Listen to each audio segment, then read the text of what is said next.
Your grandmother's watermelons were always redder and sweeter. Every child remembers that. Unlike most fruits, where you can see the color, smell the ripeness, feel the softness, a watermelon hides everything behind a thick, hard rind. And that makes it one of the hardest fruits to choose. Have you ever walked into a grocery store or a farmer's market and felt completely confused by the rows of watermelons, all with different shapes and shades of green? You picked the biggest, prettiest one. You even searched Google for tips. And then you brought it home, cut it open, and the flesh was not red. It was pale pink. The seeds were not black, but white. Too much water, too much rind, not enough sweetness. It ended up in the compost or fed to the chickens or just thrown away, but definitely not eaten by your family. Your grandmother never had that problem. For her, or any housewife before her, choosing a watermelon wasn't a matter of luck. She had 11 signs, and today I am going to show you every single one of them, from the shape and the sound to the details that science has confirmed to the deceptive signals you need to walk away from. If this sounds like a summer afternoon you remember, hit subscribe now. We bring back wisdom like this every single week. Sign number 1, the field spot. Pick up a watermelon and turn it over. On the bottom, you will see a patch of color that looks different from the rest of the rind. That is the field spot. It is the place where the melon sat on the ground, in the same position for weeks while it grew on the vine. The sun never reached that spot. The wind never dried it. Now look at the color of that spot. This is your most reliable clue. If the spot is a deep, creamy yellow, like the color of fresh butter, that melon sat on the vine long enough to ripen naturally. The longer a watermelon stays on the vine, the more the green pigment in the rind breaks down.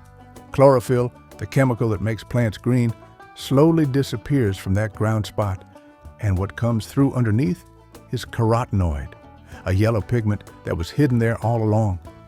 The deeper the yellow, the more ripe the melon. A study published in Frontiers in Plant Science confirmed this. The level of carotenoid on the surface of the rind increases in direct proportion to the ripeness inside. So when your grandmother flipped that melon over and looked for a golden belly, she was reading a chemical signature that scientists would not measure for another 50 years. Now here's the bad sign. If the field spot is white or pale green, put that watermelon back. A white spot means the farmer picked it too early. The melon did not have enough time on the ground to develop its sugar. A green spot means it is very young. Walk away from it. And if every watermelon on the shelf has a pale white spot, that is a sign to change stores. One honest thing I should tell you, this test is the most reliable of all the traditional methods, but it does not work exactly the same for every variety. Different types of watermelon have slightly different rind colors. A crimson sweet and a sugar baby will not show the same shade of yellow. But compared to every other old method, tapping, pressing, checking the stem, the field spot is the one that researchers say is the most consistent. So start here. Every single time. The field spot tells you how long the melon sat in the sun. But the next test, sign number 2, tells you something entirely different. It tells you what the melon sounds like on the inside. Sign number 2, the thump. Now, this is the one everybody has seen, but almost nobody does correctly. There are 3 sounds. The first is a deep, hollow ring, almost like tapping on an empty drum. That sound means the melon is full of water and sugar. The flesh inside is ripe, juicy, and ready. That is the one you want. The second sound is a high, tight thud, like knocking on a piece of wood. That means the flesh inside is still dense and firm. The sugars have not fully developed yet. The melon is not ripe. The third sound is a low, dull thump, almost like tapping on a pillow. That is the worst one. It means the flesh inside has started to break down. The watermelon is overripe. The texture will be mealy, soft, and disappointing. Here is the science behind it, and it is simpler than you might think. When a watermelon ripens, the starches inside convert into sugar.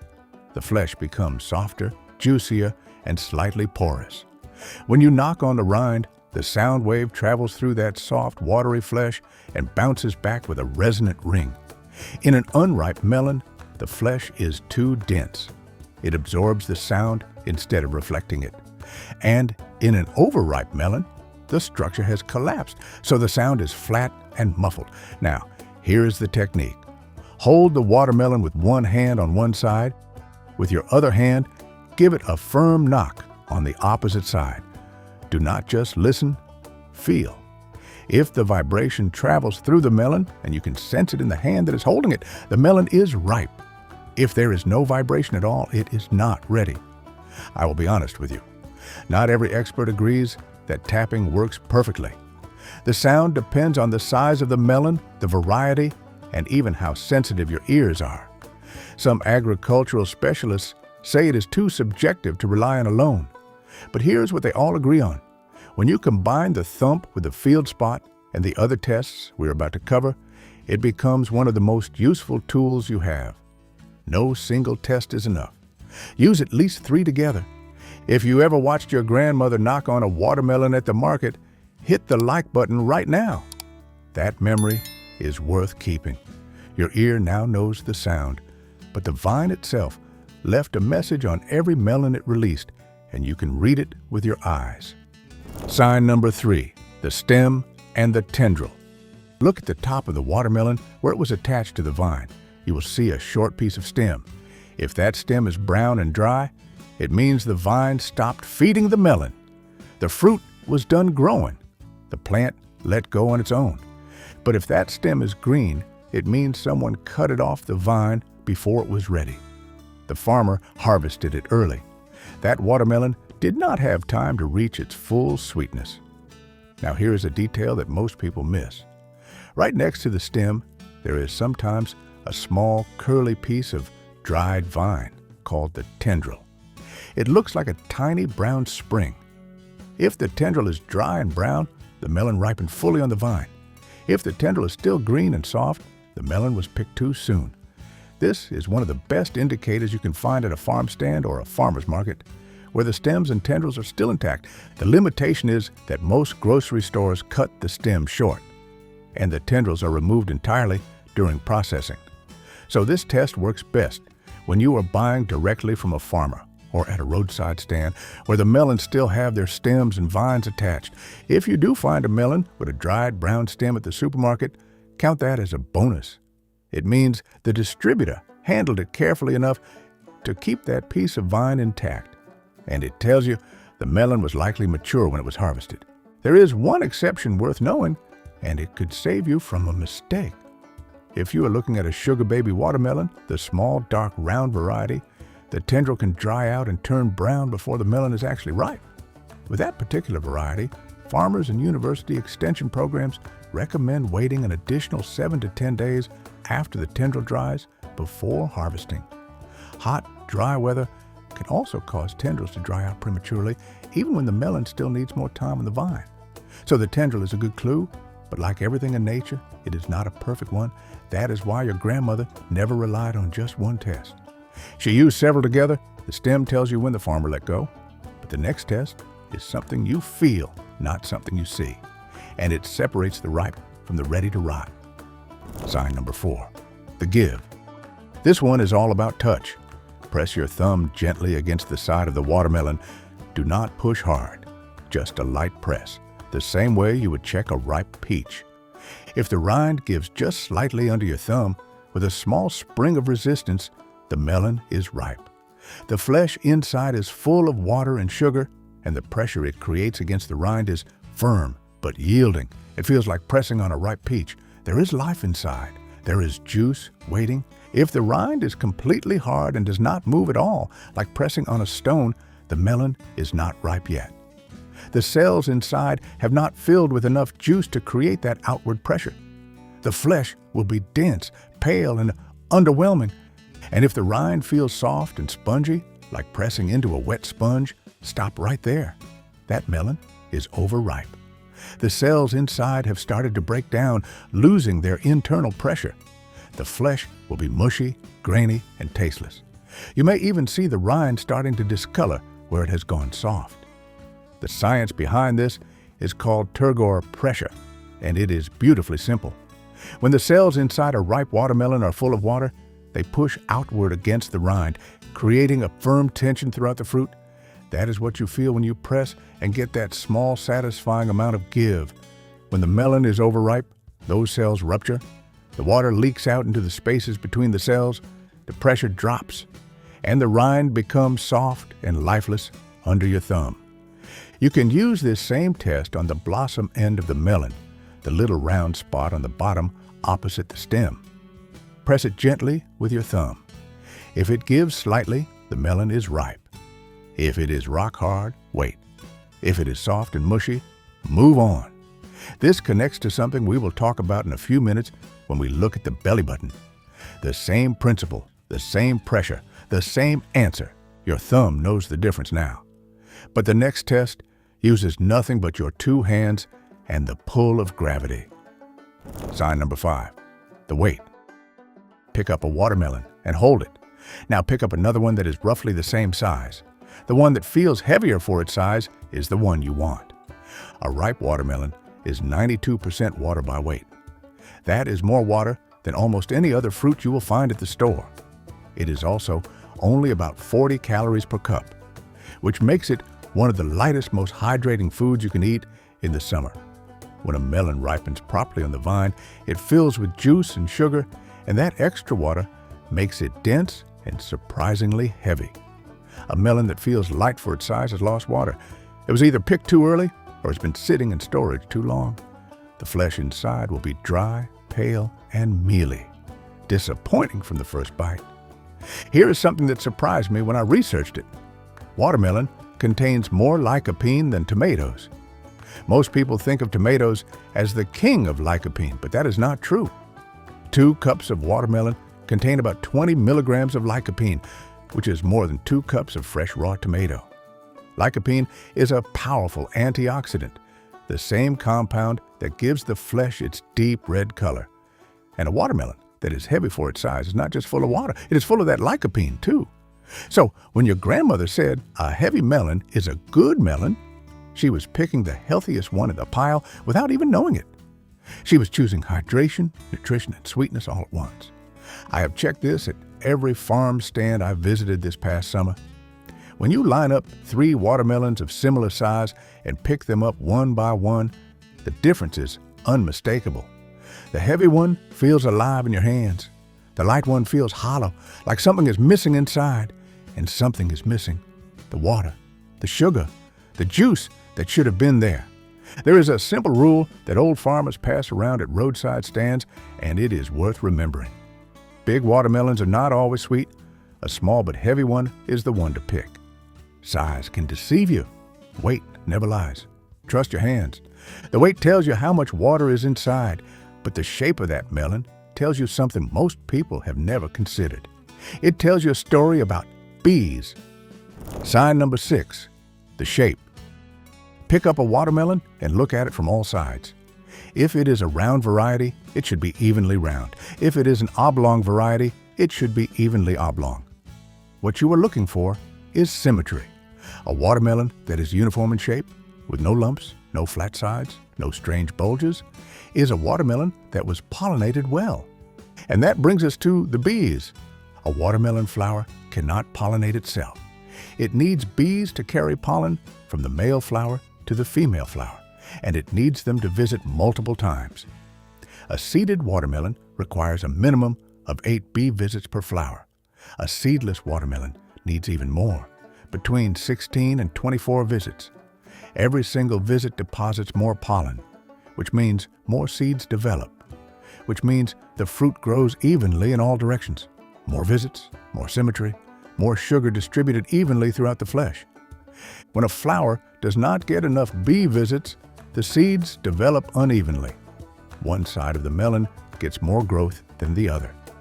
The result is a lopsided, lumpy, oddly shaped watermelon where the sugars are concentrated in some areas and nearly absent in others. You cut it open and one side is red and sweet while the other is pale, watery, and bland. It is not a bad melon. It just did not get enough attention from the bees.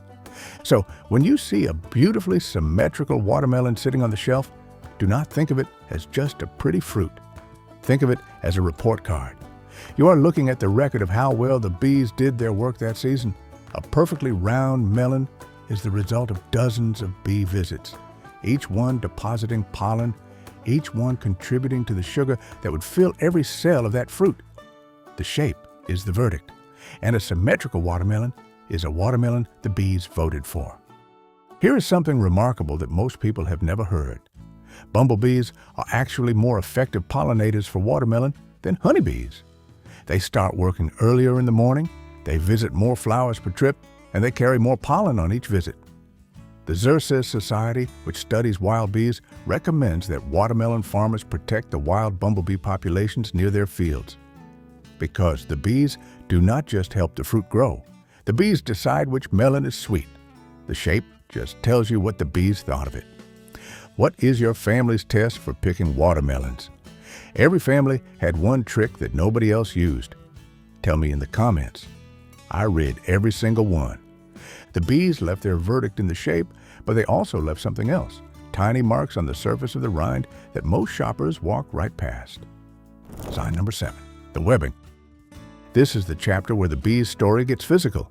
In chapter 6, we talked about how the shape of the watermelon is the result of how many times the bees visited the flower. The shape is the overall verdict.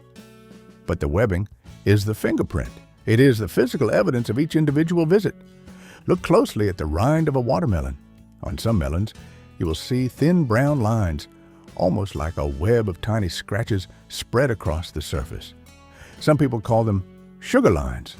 Farmers have another name for them. They call them sugar veins. Each one of those brown marks is a scar.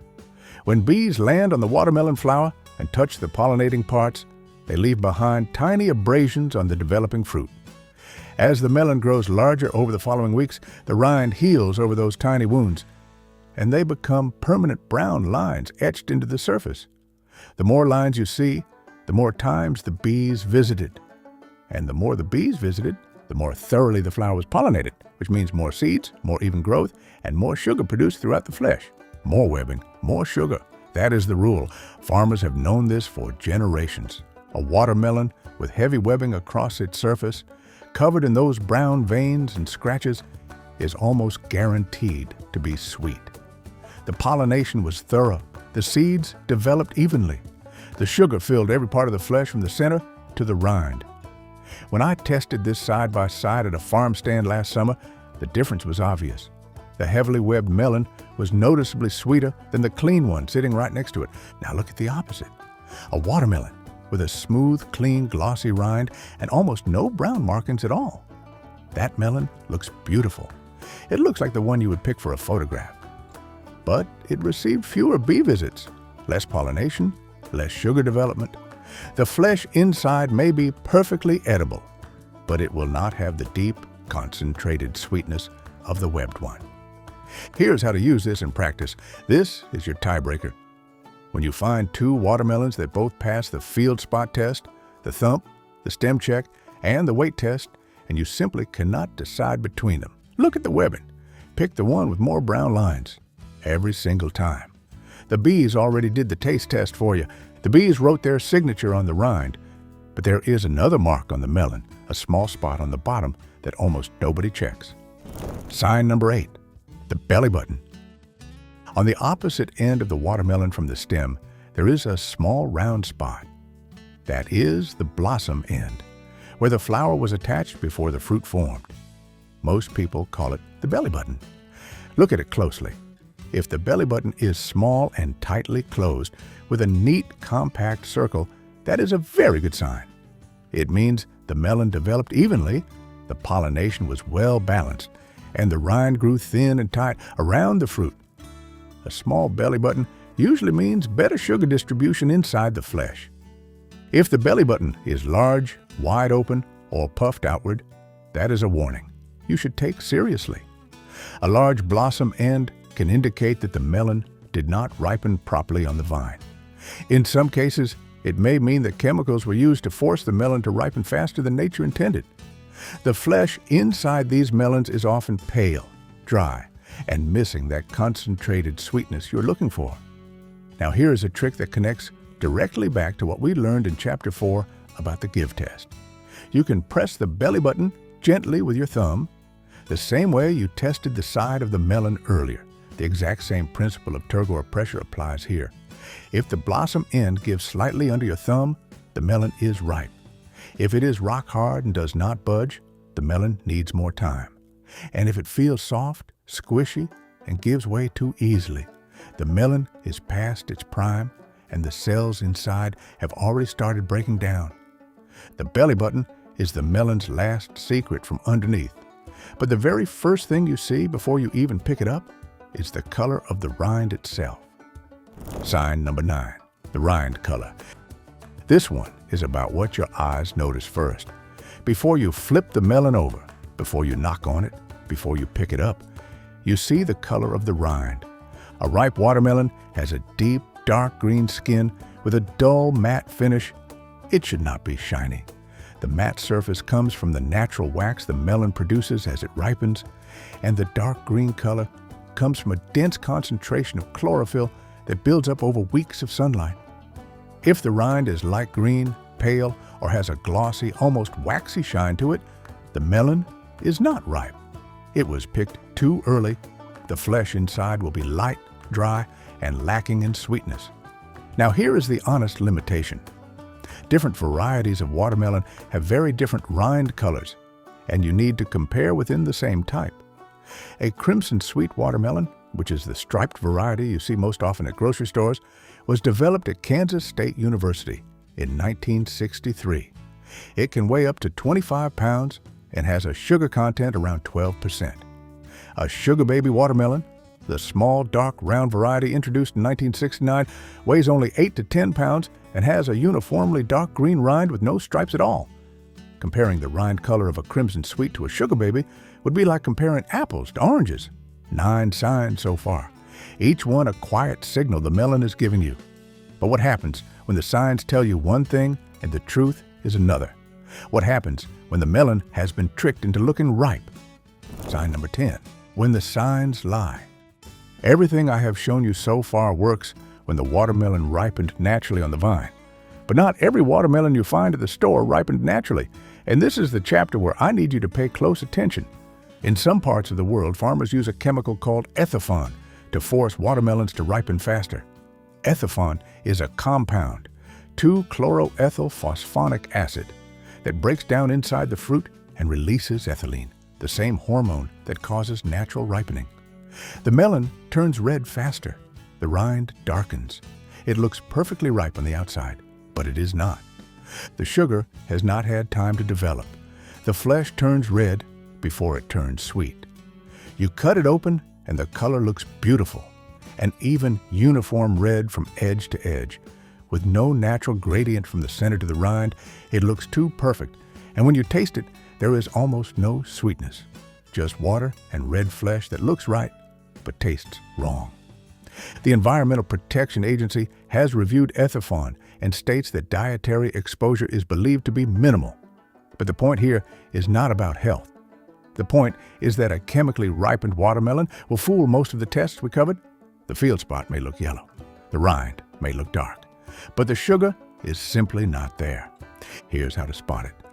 If the red flesh inside is uniformly colored with no gradient, no lighter areas near the rind, and the taste is flat despite the beautiful appearance, that melon was likely forced to ripen. And there is one more thing. Cracks on the rind, even small ones. A watermelon grows on the ground.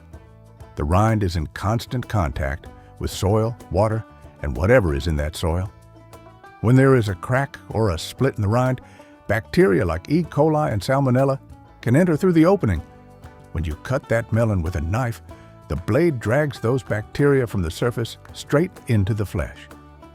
The Food and Agriculture Organization of the United Nations specifically warns about this. Now, you know what to look for and what to walk away from. But there is one more thing your grandmother knew, and it has nothing to do with the melon itself. It has to do with the calendar. Sign number 11, seasonal wisdom and storage. Your grandmother did not buy watermelon in February, and there is a reason for that. She knew that the best watermelons come from the right place at the right time, and that no amount of skill at the market can make up for a melon that was harvested out of season and shipped across the country in a cold truck. In the United States, watermelon season officially runs from May through September, but the true peak, the window when the melons reach their absolute sweetest, is July and August. That is when the heat has been steady for weeks. The vines have had time to mature, and the sugar content inside each fruit hits its maximum. The timing varies by state. Florida produces the earliest watermelons in the country, starting as early as April and running through May. Texas and Georgia peak from June through August. California, with its long, dry growing season, runs from July well into September. If you are buying local and buying in season, your melon has spent less time in transit and more time on the vine. That is a difference you will taste. When you buy a watermelon in the middle of July from a local farm stand, that melon probably traveled less than 100 miles to reach you. It was picked close to full ripeness. It had more time in the sun. It is heavier, sweeter, and juicier than anything you will find in the off-season. That is why your grandmother bought her melons in summer and never in winter. And finally, storage. Because choosing a perfect watermelon only matters if you store it properly after you bring it home. A whole, uncut watermelon will keep for 7 to 10 days at room temperature, or up to 2 to 3 weeks if you store it in the refrigerator. But the moment you cut into it, the clock starts. Wrap the cut pieces tightly in plastic wrap or place them in an airtight container. Keep them refrigerated below 40 degrees Fahrenheit.